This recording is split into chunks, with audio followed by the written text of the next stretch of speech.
G'day everyone, I'm Dave, and today we're going to be doing a tool teardown, comparing jigsaws past versus present.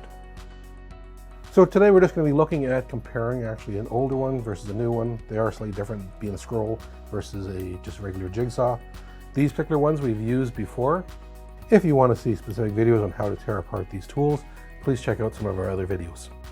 When you tear down tools, quite often you have these deep recessed holes to get to the screws.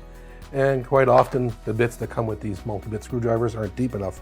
That's why it's always great to get yourself a set of super long bits, and you can get an assortment of all the different types, and then those will just pop into your tool, and then you don't have to carry around 30 screwdrivers. So let's quickly go through this and we'll open this one up.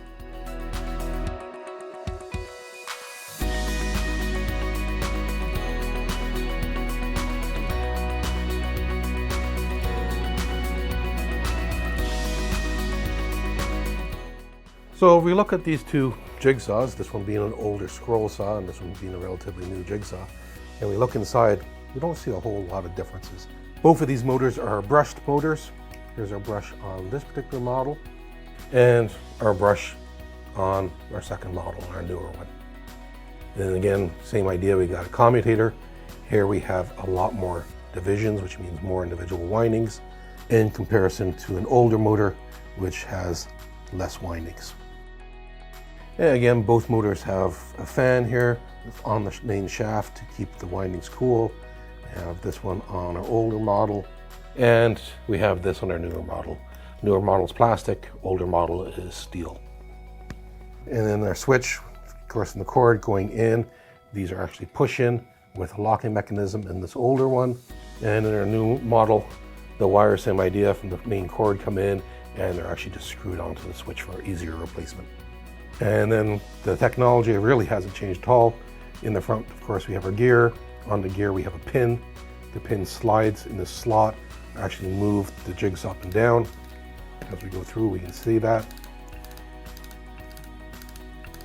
And there's the pin here just coming out into view.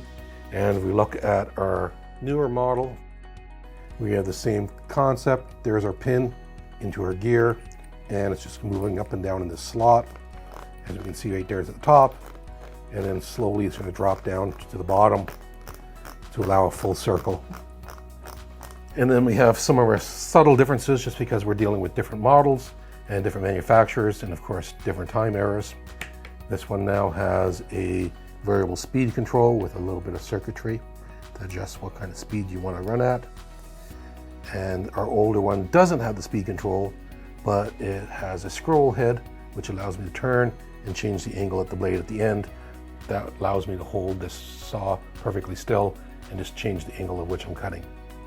So as you can see, we've got two different jigsaws, slightly different features, different companies, quite a few years difference between the two of them, but really inside, very little difference, just very subtle, slightly different techniques on which doing the same thing, but functionally and overall design-wise, pretty well identical. So you shouldn't be afraid to open up these things and try to get them repaired. Once you've done one, the next one, of course, slightly different, but it's pretty easy to understand the differences. Hopefully this video will give you the confidence to open up jigsaw regardless of who makes it or what year it was made. For more tools, tips, tricks, and teardowns, please subscribe and watch our other videos. And thanks for watching.